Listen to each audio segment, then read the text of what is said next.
Welcome to our third session on entering into knowing the heart of Pope Francis. And we're continuing our study of the heart of Pope Francis using the letter of St. James. As we've discussed, both these men are great pastors. Both these men want to talk about living our Christian life practically, not so much about ideas, but really how do these ideas become flesh? How do they become part of our daily life? And that's what this letter of St. James, and this is really what I think our Holy Father is all about, living the Christian life. So this 24th Sunday, the reading from St. James is as follows. It's from James chapter 2, verses 14 through 18. And James tells us, What good is it, my brothers and sisters, if someone says he has faith, but does not have works? Can that faith save him? If a brother or sister has nothing to wear and has no food for the day, and one of you says to him, Go in peace, keep warm, eat well, but do not give them the necessities of the body, what good is it? So also, faith of itself, if it does not have works, is dead. Indeed, someone might say, You have faith and I have works. Demonstrate your faith to me without works, and I will demonstrate my faith to you from my works. St. James never minces words. He talks about faith that we don't put into practice. Faith, to use his language, as faith without works, as dead. That's very strong language. And it's something that I think should shake each one of us, including this, your priest, up. Because each one of us, I think, regularly has to do a conscience examination. Okay, I am a Catholic. I go to church. I pray. As a priest, I even celebrate Mass. But do I really put my faith into work? Does it change the decisions that I make? Does it make me a different person? Do I treat the people around me and treat the world? Do I look at the world in a different way and interact with the world in a different way because of my faith? Because if we're not careful, if we're too easy about answering that question, the answer is going to be no. We have to be honest with ourselves. C.S. Lewis, who is one of the best, I think, English writers, one of the ones who he had a great capacity to say things clearly. And C.S. Lewis wrote one of his classic works. It's called The Screwtape Letters. And The Screwtape Letters, I recommend it to all of you. It is a fiction, and Screwtape is a devil. Screwtape is a senior devil. He has an important position in hell. And he's writing this series of letters to his, what he calls his nephew. A younger devil, a junior devil, one who's less experienced, one who's less powerful, so to speak. And Screwtape is giving him advice on how to tempt souls. And I remember one of the letters that struck me was this. Screwtape was complaining about the fact that, okay, your client, as he calls the human being that this other devil, Wormwood, was in charge of taking care of, says, your client is a Christian. This is okay. That is not the end of the world, okay? As long as your client lives his Christian faith in a way that totally contradicts what he preaches.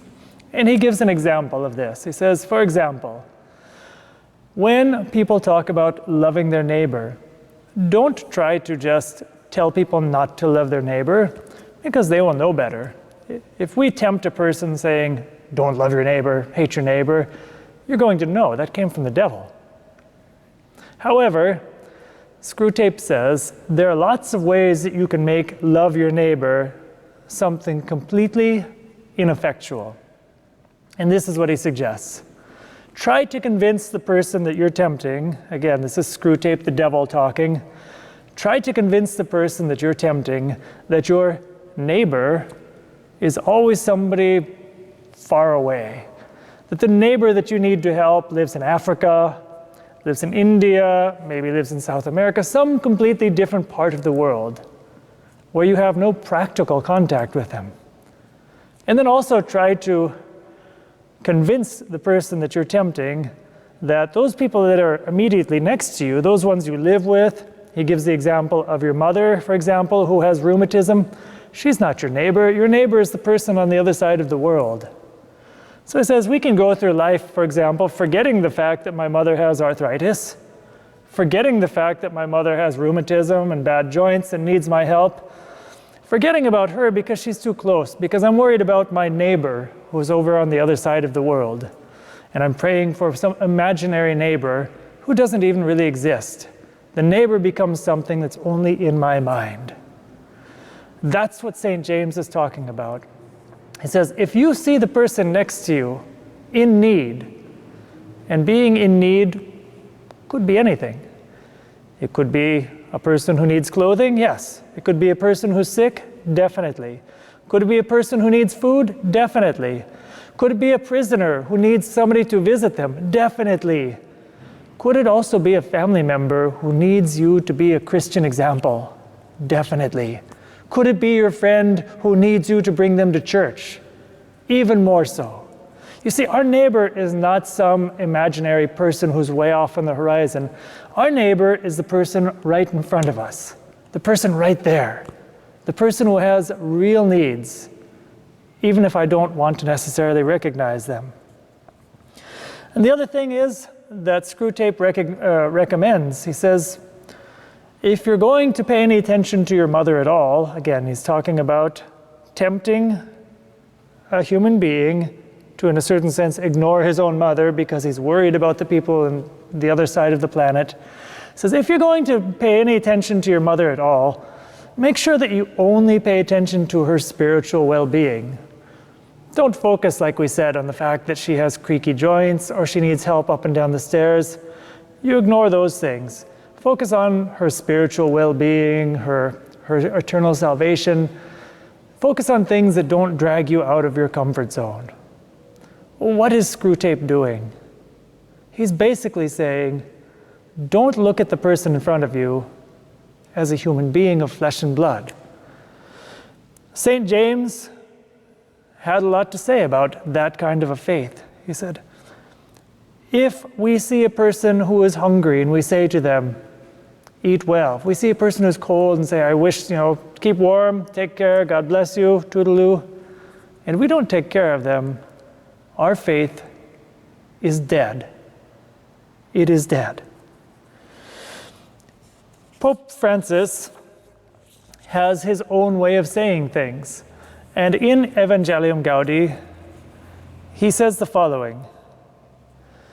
He talks about the difference between reality and ideas. And the Pope, in his language, says this: realities are greater than ideas. What does that mean? The human person who's in front of me, the problem that's right in front of me, the thing that actually exists, is more important than whatever my speculative idea is. Realities are greater than ideas. This principle, says the Pope, has to do with the incarnation of the Word and its being put into practice. What does he mean there? Incarnation. It's a word that we talk about all the time in the Catholic faith. It means becoming flesh. It means the fact that God did not choose to remain a spiritual God in the heavens. He became flesh. He became one of us. And as God, and as Jesus, he felt hunger, he felt thirst, he felt cold. He had to work. He saw needs around him. He felt compassion. He felt the blows of the guards. He felt the scourge. He felt the crucifixion. He felt abandonment. He felt betrayal.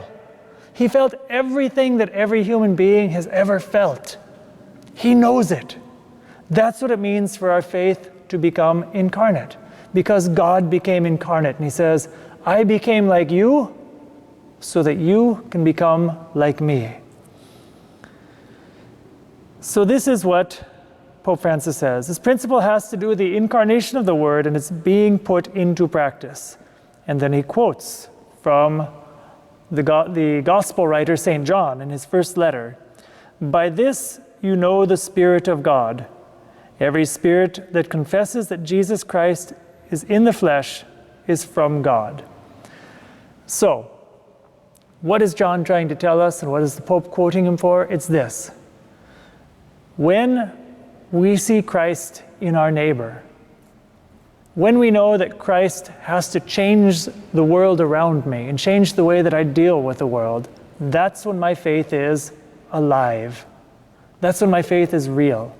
If my faith is a pie in the sky and it only consists in praying, which we need to do, it's essential, but if my faith only means I pray and I don't put into practice the virtues, I don't help my neighbor, I don't extend patience to people, I don't help those that I can, my faith is an imaginary thing. It's dead.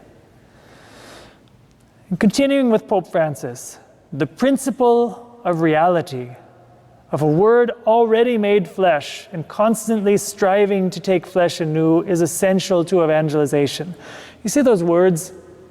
A word constantly striving to take flesh. Again, what's he mean? He's talking about God, who constantly wants to touch our world. An idea that we constantly try to put into practice. That is faith.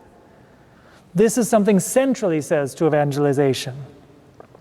It helps us to see the Church's history as a history of salvation, to be mindful of those saints who enculturated the gospel in the life of our peoples, and to reap the fruit of the Church's rich tradition. Again, what is the Holy Father talking about? Because he's using, frankly, big words. It's very simple. When a people really live the faith, when an entire people, a country, a civilization lives the faith, that culture, that country, that civilization changes. You know, I mentioned I used to live in the Philippines. And a few years ago, World Youth Day, I brought a group of kids from Manila to Spain for the World Youth Day in Madrid. And in Spain, you have these beautiful cities. So we went to the city of Salamanca, and it is a medieval city where the architecture itself, simply walking down the street, seeing the buildings, seeing the faith of the people that designed this beautiful town, speaks to you about their faith. I've lived in Rome for years. I've visited many times, and the same thing is true. When you see cultures that have been shaped by their faith, it changes. The very stones speak to us about God. What does our culture speak to us about? Is our culture really a culture that speaks to us of the faith? Do our cities, when we walk down the street, speak to us of God? And it's up to, if they don't, then it's going to be up to you and up to me to change that. Returning to Pope Francis, at the same time, this principle, he's talking about incarnation, transforming our faith into real works, transforming our faith into everyday life, transforming our faith into culture.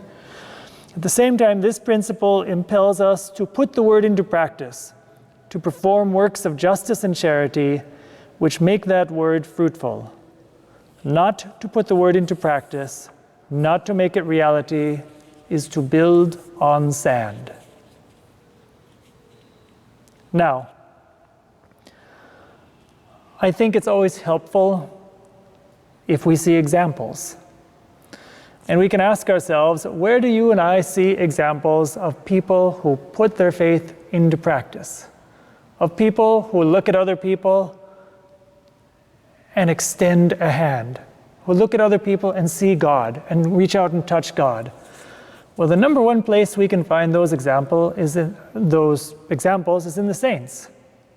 For example, all of us, I think, remember Pope John Paul II, Saint John Paul II.